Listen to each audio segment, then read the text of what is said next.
সাহেব, এটা কে বসে আছে? কোম্পানির মালিক?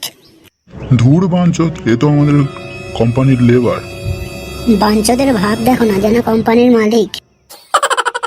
ওই কাকা, হ্যাঁ সাহেব। এটা কে গানের উপর গাঁট ঠেকিয়ে চা খাচ্ছে? সাহেব এটা পুষ্পা। কি করছিস ভাড়া এগুলো তুই? মালিকের একটু তো সম্মান কর। কেন বাড়া? এপাটাও আমার, এপাটাও আমার। বাড়া, সম্মান চলায় না। ও তোমার খানকে ছেলে সাহেবকে গিয়ে বলো, কাজের টাকা দেয় না খানকে ছেলে গাঁ মারার টাকা দেয়? এখানে থাকতে গেলে তোকে ভালোভাবে থাকতে হবে, কোনো গাঁড় পাকামো চলবে না। ও বাড়া, তাই নাকি? আমি তো কাজই করবো না বাড়া। এই নে তোর কাজের টাকাটা ধর।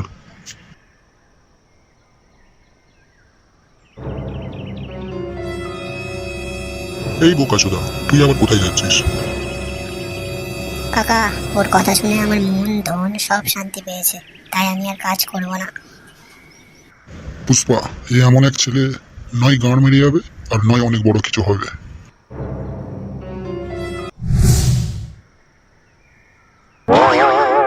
পুষ্পা ভাই, তোমার সামনে গোবর, তুমি গোবর মারিয়েছো। আমার নাম পুষ্পা, পুষ্পা মারা, পুষ্পা রাজ, ঝুঁকেগা নেই সালা।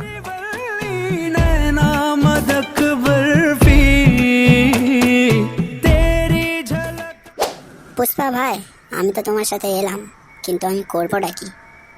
বাড়া, এইভাবে তো আর দিনকাল চলে না, নতুন কোনো ব্যবসা করতে হবে। পুষ্পা রাজ, পুষ্পা ঝুঁকেগা নেই সালা। পুষ্পা ভাই, ব্যবসার যা অবস্থা বাড়া, করবেটা কি তুমি? ভাবছি বাড়া মদের বিজনেস করব। কিন্তু ভাই, পুলিশ যদি ধরে মেরে গাঁড় সেঁকে দেবে। না রে বাড়া, পুলিশ কি মেরে গাঁড় ভাঙবে? আমি পুলিশের মেরে গাঁড় ভেঙে দেবো। পুষ্পা, চল বাড়া। তাহলে পুষ্পা, কাল থেকে মদ বিক্রি করবো বাড়া। হ্যাঁ রে বাড়া, তুই তো আমার পোঁত মারা অ্যাসিস্ট্যান্ট।